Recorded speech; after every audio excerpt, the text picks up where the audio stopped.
പ്രതിപക്ഷ നേതാവ് ഉന്നയിക്കുന്നതൊക്കെ യാതൊരു അടിസ്ഥാനമില്ലല്ലോ.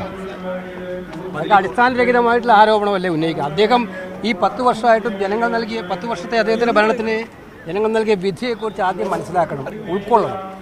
അല്ലാതെ ഇത്തരം വില കുറഞ്ഞ ആരോപണങ്ങൾ ഉന്നയിക്കല്ല വേണ്ടത്. അദ്ദേഹം ഈ വഖഫിലെ മുസ്ലിമുകളായിട്ടുള്ള 2 പേര് എത്തും, എന്താണ് അതിൽ കോൺഗ്രസിന്റെ നിലപാട്? നിലവിലെ അഫിഡവിറ്റ് പ്രകാരം 2 പേര് എത്തും എന്നുള്ളതാണ് പ്രകാരം. അല്ല, അത് അത്തരം കാര്യങ്ങളൊക്കെ സംസ്ഥാന ഗവൺമെന്റുമായി ബന്ധപ്പെട്ടിട്ടുള്ള ആളുകൾ പരിഹരിക്കുമെന്നാണ് ഞാൻ വിചാരിക്കുന്നത്.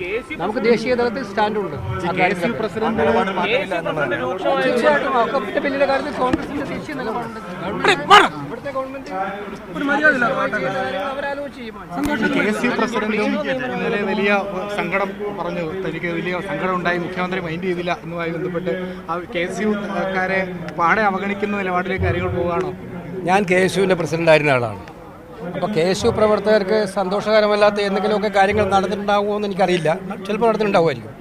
പക്ഷെ എനിക്ക് അവരോട് ഉപദേശിക്കാനുള്ളത്, ഇത്തരം സന്തോഷകരമല്ലാത്ത കാര്യങ്ങൾ പലതും നടന്നാൽ അത് ബന്ധപ്പെട്ട വേദികളിലും അതുപോലെ തന്നെ നേതാക്കളിലും അറിയിച്ചിട്ട് പരിഹരിക്കാൻ അവർ പരിശ്രമിക്കണം എന്നാണ് എനിക്ക് അവരോട് നിർദ്ദേശിക്കാനുള്ളത്.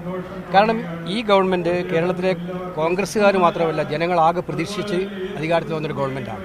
അത്രയേറെ ബഹുമതി നൽകി തിരഞ്ഞെടുത്തൊരു ഗവൺമെൻറ്റാണ്. ഒരുപാട് പ്രതീക്ഷകൾ ഗവൺമെൻറ്റിലുണ്ട്. അപ്പോൾ അതിനിടയിൽ നമ്മുടെ ഭാഗത്തു നിന്ന് തന്നെ അലോസരങ്ങൾ ഉണ്ടാകുന്നതിനോട് ഞാൻ യോജിക്കുന്നില്ല. അവർക്ക് വിഷമങ്ങൾ ഉണ്ടാവും ചിലപ്പോൾ, അതിനകത്ത് അവർ ഞാനവരെ കുറ്റപ്പെടുന്നില്ല. ആ വിഷമങ്ങൾ പരിഹരിക്കാൻ പാർട്ടി ശ്രമിക്കും. പാർട്ടി ശ്രമിക്കും.